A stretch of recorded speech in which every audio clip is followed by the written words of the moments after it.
If you're the type of person that just goes to the gym and never takes a break ever, this video is probably for you.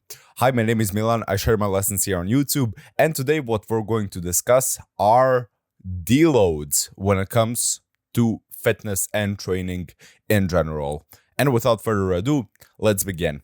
So, what are deloads even for? In what situation would you even need to do a deload? I'll just say my story real quick. So if you can relate to it at least a little bit, deloads are probably for you. So if you're the kind of guy like myself that's been training for 3.5 years and has never done a deload ever, yeah, you can probably benefit from a deload, because when I was researching fitness, I didn't even come across the concept of deloading. I just thought, yeah, progressive overload, you have local muscular fatigue, so you shouldn't train chest one day, and for example, chest the next day, you should take a break, and so on and so on. Maybe sometimes you should take a rest day, but that's if you really have to, and so on and so on. That was the mentality. And for all the time that I've been going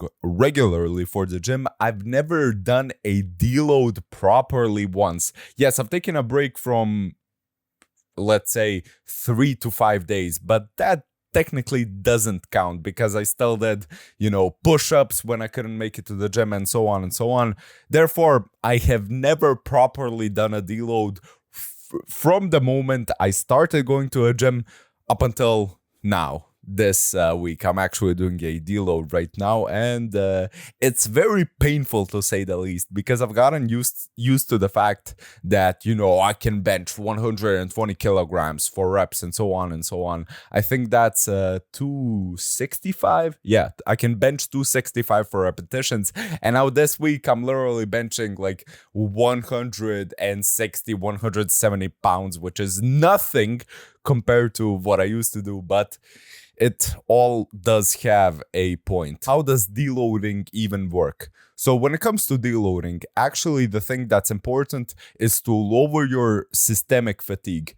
There are two kinds of fatigues that your body can have. Local muscular one, which you probably know, you train bicep, the next day you're sore. That's that kind of fatigue. And you have your overall systemic fatigue, which is you wake up tired, your lifts actually don't go up, you may feel central nervous system fatigue, your testosterone may lower, you generally feel like shit even though you're doing everything right.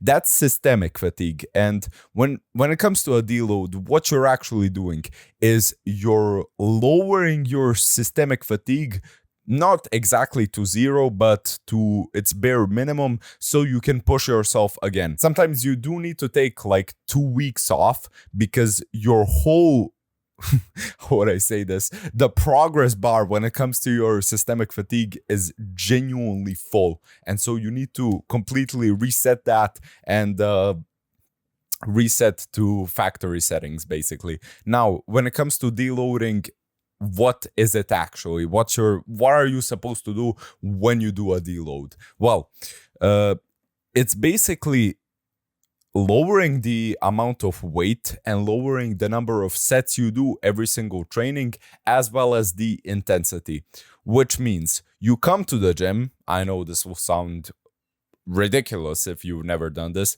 You come to the gym, you don't even train to failure, or maybe you train to failure like once every 4 to 5 sets.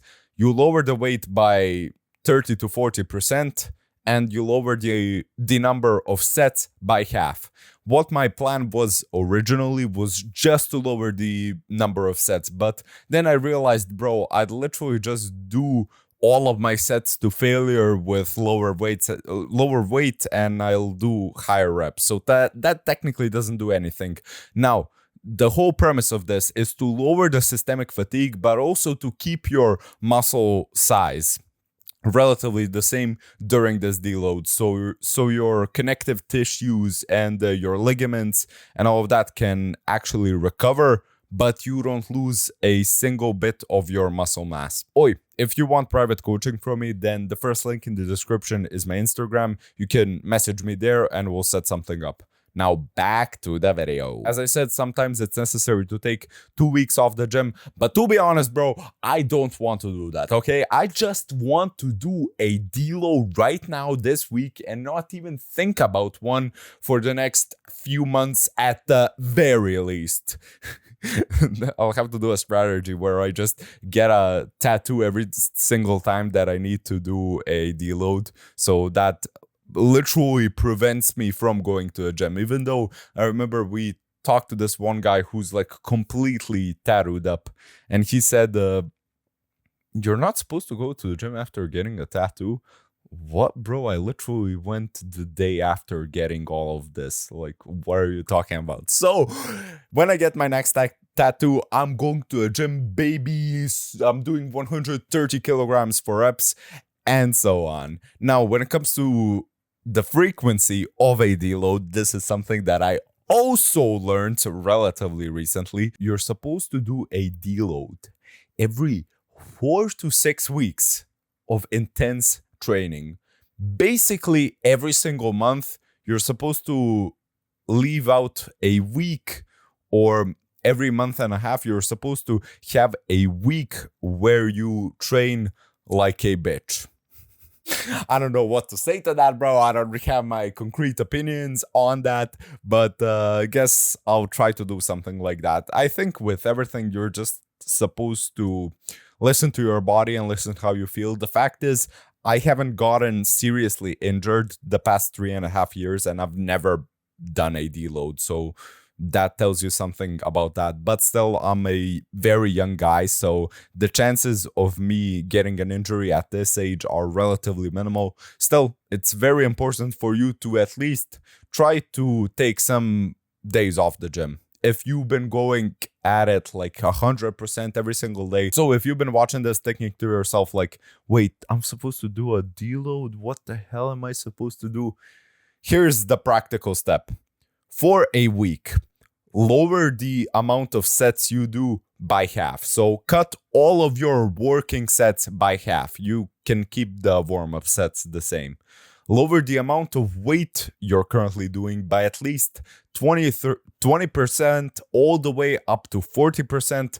And also, you can lower the amount of exercises you do if that's your issue, as well as lower the intensity. Don't train to failure every single set. You can train to failure like once per any given exercise. If you're doing like 3 sets of bench press, you can go to failure once, but don't go like max out, all out failure. Just, oh, it's kind of difficult, then rack. That's it. Thank you for watching this video. If you want to, you can watch this video right here, and I'd highly appreciate it if you could subscribe to our channel here. Coaching, first link in the description, and as always, see you at the top.